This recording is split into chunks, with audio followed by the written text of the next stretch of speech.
नमस्कार दोस्तों, स्वागत है आप सभी लोगों का मेरे इस यूट्यूब चैनल पर। जैसा कि जो भी लोग काफ़ी दिनों से TRE4 का इंतज़ार कर रहे हैं, उन सभी लोगों को पता ही होगा कि TRE4 काफ़ी जल्द आने ही वाला है। बहुत जल्द हम लोगों को खुशखबरी मिल सकता है। आप लोगों की तरह मैं भी BPSC TRE4 का तैयारी करता हूं और मेरा नाम उत्तम कुमार है। आज हम बात करने वाले हैं कि BPSC TRE4 के लिए मेरा स्ट्रेटजी क्या है, मैं कैसे पढ़ने वाला हूं, अभी तक मैंने क्या-क्या तैयारी किया है और आगे मेरा इस वैकेंसी को लेकर क्या रणनीति है और आप लोगों के लिए क्या मेरा सलाह रहेगा। तो चलिए वीडियो को शुरू करते हैं। सबसे पहले हम दिखाना चाहेंगे खान सर का कुछ नोट्स। मैंने सबसे पहले पढ़ाई की तैयारी कंपटीशन का शुरू किया था, पता नहीं चल पा रहा था क्या पढ़े क्या नहीं पढ़े। सबसे पहले मैंने स्टार्ट किया खान सर का वीडियो देखना, उनका ये नोट्स खरीदा। ऐसा अभी दुकान पर मिल भी जाता है उनका PDF। इससे मैंने खान सर का क्लास करते गया और सारा टॉपिक हाईलाइट करते गया। आप देखिएगा मेरा सारा जो भी क्लास करते गया हूँ मैं हाईलाइट करते गया हूँ।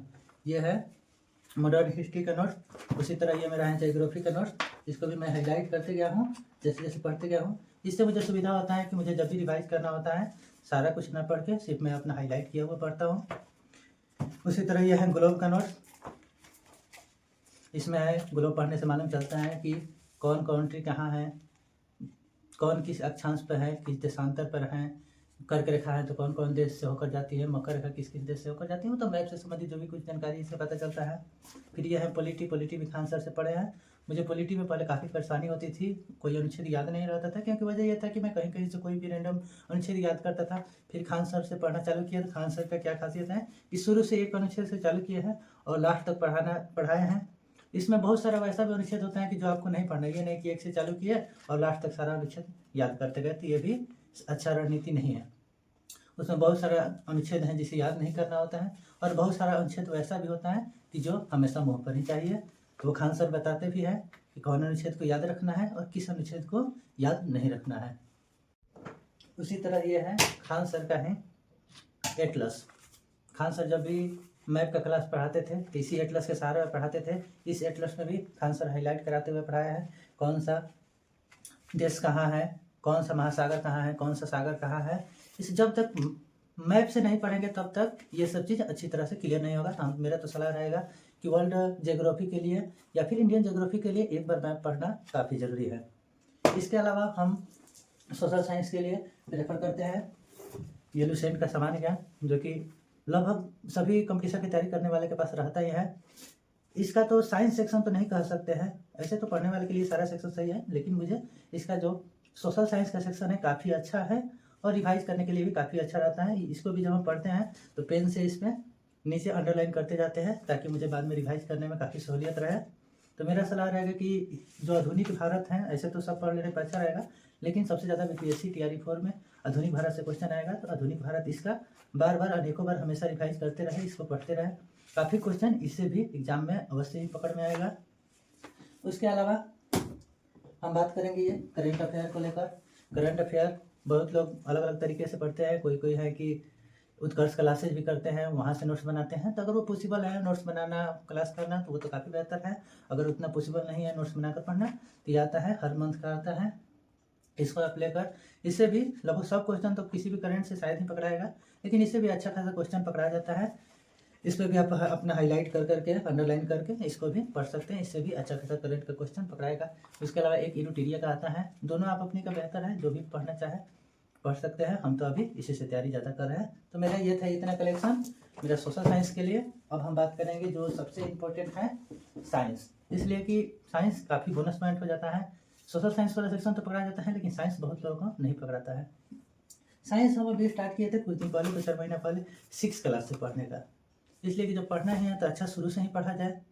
पहले तो हम लोग गवर्नमेंट स्कूल से पढ़े हैं, उतना बेहतर तरीका से पढ़े हैं, क्या पढ़े, कोई भी अच्छा से पढ़ा है, कोई नहीं पढ़ा है, लेकिन जब स्टार्टिंग कर रहे हैं तो शुरू से तो मैंने साइंस 6 क्लास से पढ़ना चालू किया, 6 क्लास का पूरा पढ़ लिया।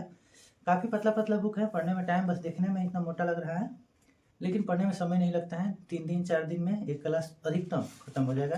सिर्फ आपको क्या करना है, जो जो इंपॉर्टेंट है, बहुत कम पता चलेगा कि पूरा पेज में 2 क्वेश्चन 3 क्वेश्चन इंपॉर्टेंट दिखेगा, उसी को हाईलाइट करते जाना है। इससे क्या होगा कि बस सिर्फ एक बार पूरी तरह पढ़ना है, उसके बाद जब भी रिवाइज करना हो सिर्फ पलटते जाना है पेज और जो जो क्वेश्चन हाईलाइट किए हैं उसी को पढ़ना है। ये सबसे पहले 6 का हो गया, फिर उससे थोड़ा सा आगे जाने पर लेवल 7 का हो गया। एनसीईआरटी में ये होता है कि सारा बुक एक दूसरे से जुड़ा हुआ है।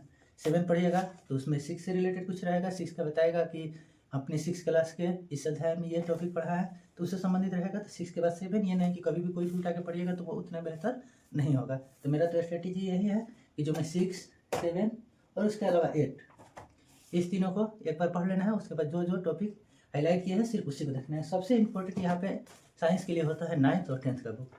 9th का बुक एक बार पढ़ने से काम नहीं चलेगा, एक बार तो आपको अच्छी तरह से पढ़ना पड़ेगा। उसके अलावा इससे बार बार देखते रहना पड़ेगा, इसलिए कि अधिकतर क्वेश्चन आएगा तो वो 9th 10th का ही आएगा। इसी में से क्वेश्चन ऐसे पढ़ने पर लगेगा कि हल्का ही है, लेकिन एग्जाम में क्या होता है कि वही क्वेश्चन जब 4 ऑप्शन 5 ऑप्शन दिखेगा तो समझ में नहीं आएगा कि कौन सही है कौन गलत है। इसको बार बार रिवाइज करते रहना है और इसको देखते रहना है। इसमें भी आप हाईलाइट कर सकते हैं, इससे क्या होगा कि आसानी रहेगा रिवाइज करने में। हाईलाइट कर करके सिर्फ उसी टॉपिक पर ध्यान देंगे। अगर ज़्यादा दिन लगेगा कि कोई टॉपिक बार बार आ रहा है, बार बार सेट में गलती हो रहा है, तो उसको फिर शुरू से टोटल चैप्टर पढ़ लेना है। इसके अलावा 9th के बाद ये है 10th का। 10th से भी काफ़ी क्वेश्चन आता है, तो 10th और 9th को हम कहेंगे कि काफ़ी बेहतर तरीक़े से पढ़ना जरूरी है। इतना पढ़ने के बाद ये नहीं है कि सारा क्वेश्चन इसी तरह बुक में से आ जाएगा। और बहुत लोगों को पहले लगता था कि बस DLED कर लिया है तो हमारा 1 to 5 तो ईजिली हो ही जाएगा, लेकिन ऐसा बात नहीं है। जैसे सारा जॉब के लिए मेहनत करना है उससे कहीं ज़्यादा ही इसके लिए भी मेहनत करना है, लेकिन क्योंकि वैकेंसी की संख्या काफ़ी कम है और स्टूडेंट हर साल बढ़ ही रहे हैं, इसलिए ये नहीं देखना है कि इतना बुक है इतना कौन पढ़ेगा, इसको पढ़ना ही पड़ेगा। और इसके अलावा भी कुछ अभी आधुनिक भारत के लिए भी कुछ बुक पढ़ना पड़ेगा, क्योंकि अभी आधुनिक भारत से काफ़ी ज़्यादा इसमें क्वेश्चन आएगा। बाकी साइंस के लिए तो मेरे ख्याल से लगभग क्वेश्चन इसी 6 to 10 में से ही आएगा। करेंट भी कुछ अपडेट रहना है खुद से भी, कहीं कहीं से क्या हो रहा है नेशनल इंटरनेशनल, कहीं कहाँ पे क्या हो रहा है। उसके अलावा कुछ बिहार से भी संबंधित कुछ करेंट देखना होगा। बाकी इतना लगभग इनफ है। मेरा तो यही स्ट्रेटेजी है अभी इतना कंप्लीट करने का। बाकी आगे नोटिफिकेशन आएगा, बाकी आगे सेट प्रैक्टिस में कैसा नंबर जा रहा है, कौन सा टॉपिक छूटा है, किस टॉपिक से कम क्वेश्चन बन पा रहा है, उसके अनुसार थोड़ा बहुत चेंज भी करना होगा।